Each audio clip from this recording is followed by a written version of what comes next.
ಬಿಸಿಲಿನ ತಾಪಕ್ಕೆ ಜೀವನದಿ ನೇತ್ರಾವತಿ ಬತ್ತಿ ಹೋಗಿ ಕಲ್ಲು ಬಂಡೆಗಳು ಕಾಣುತ್ತಿದ್ದ ಜಾಗ ಇದೀಗ ಜಲಾವೃತಗೊಂಡು ನದಿ ತುಂಬಿದೆ. ವಾರಗಳ ಹಿಂದೆ ನೇತ್ರಾವತಿ ನದಿಯಲ್ಲಿ ನೀರಿನ ಮಟ್ಟ ತೀರಾ ಕುಸಿದ ಕಂಡಿದ್ದು ಒಳಹರಿವು ಕೂಡ ಕ್ಷೀಣವಾಗಿತ್ತು. ಇದರಿಂದ ಮಂಗಳೂರು ಮಹಾನಗರ ಪಾಲಿಕೆ ವ್ಯಾಪ್ತಿಯ ಜನರಿಗೆ ಕುಡಿಯುವ ನೀರಿಗೆ ಅಭಾವ ಎದುರಾಗಬಹುದು ಎಂಬ ಆತಂಕ ಕೂಡ ಉಂಟಾಗಿತ್ತು.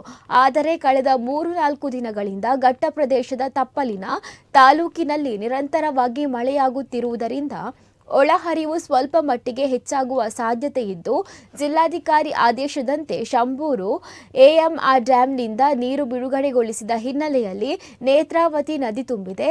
ಇದೀಗ ತುಂಬೆವರೆಗೆ ನೇತ್ರಾವತಿ ನದಿಯಲ್ಲಿ ಇರುವ ನೀರು ತುಂಬಿದ್ದು, ಸದ್ಯ ಕುಡಿಯುವ ನೀರಿಗೆ ಯಾವುದೇ ಸಮಸ್ಯೆ ಎದುರಾಗದು ಎಂಬಂತಿದೆ.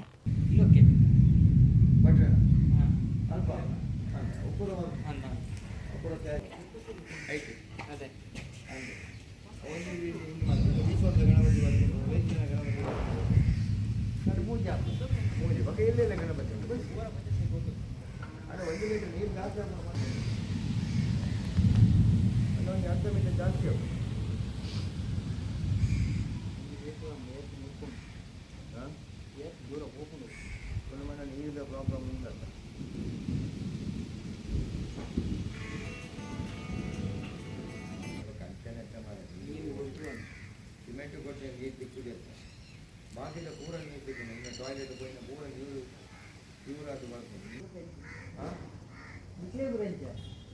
ఎంత పంట మరుపు క్యాటరింగ్ మరలా క్యాటరింగ్